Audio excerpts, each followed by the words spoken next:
The year 2024 will close with the same challenges that have bedeviled all previous national budgets for the most part of the last 4 decades. So, what are these insolvable challenges, and can the private sector close the gap? I think the fundamental reason is, why is it like this? That's a fundamental reason we have been asking ourselves. Number one, and the most of it all, is our inability and capacity to deliver projects on time and on budget. Of course, this budget was fairly big budget, 72 trillion, with government seeking to raise about 31 trillion locally. So it means that the other one has to be raised from other sources, primarily borrowing.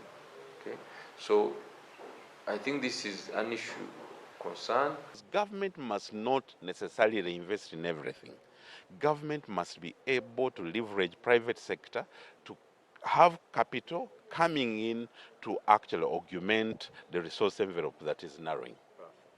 Unlike before, when budget abuse was blatantly done, now taxpayers' money can be misused, misallocated, or pocketed, or even shared, but within the law. And this is how. We are beginning to see a shift from blatantly siphoning public resources, but planning for it to ensure that you are within the legal framework. And that's what is happening in the Parliament, to the extent now Parliament is demanding that its payroll, its budget is of a classified nature, like the abuse of the corrigenda. And the colleagues, I just want to understand that a corrigenda was put in place for purposes of correcting mathematical errors. But you cannot have a mathematical error of 12 trillion. That cannot be a mathematical error. It is something else.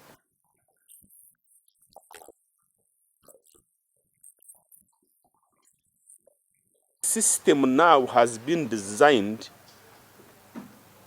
to collect, to certify mechanisms under which money can be spent without either increased scrutiny or it is within the legal framework. That's why you find that the handshake of 500 billion was actually budgeted for, because it was debated and passed in the Parliament. That's why you see members of Parliament sat and decided that they are not going to pay taxes. And they put it into the law. It is awful, it's wrong, it's unethical, but it's the law. As you recall very properly, apartheid was also legal. Meanwhile, some economic sector players think the budget hasn't done much in growing domestic investors, while others are of the view that all economic sector players should contribute fairly in the tax kitty. I haven't seen round-table discussions concerning how local investors can really be assisted to grow, to stay in business, to across board. Would like to see this economy being grown or developed, depending on the energies, on the investments of people who are locally involved in businesses. The fact that URA is able now to engage our colleagues in the distribution segment of the economy, so that they can understand that we all have together contribute to tax revenue in this country, I think is a great thing.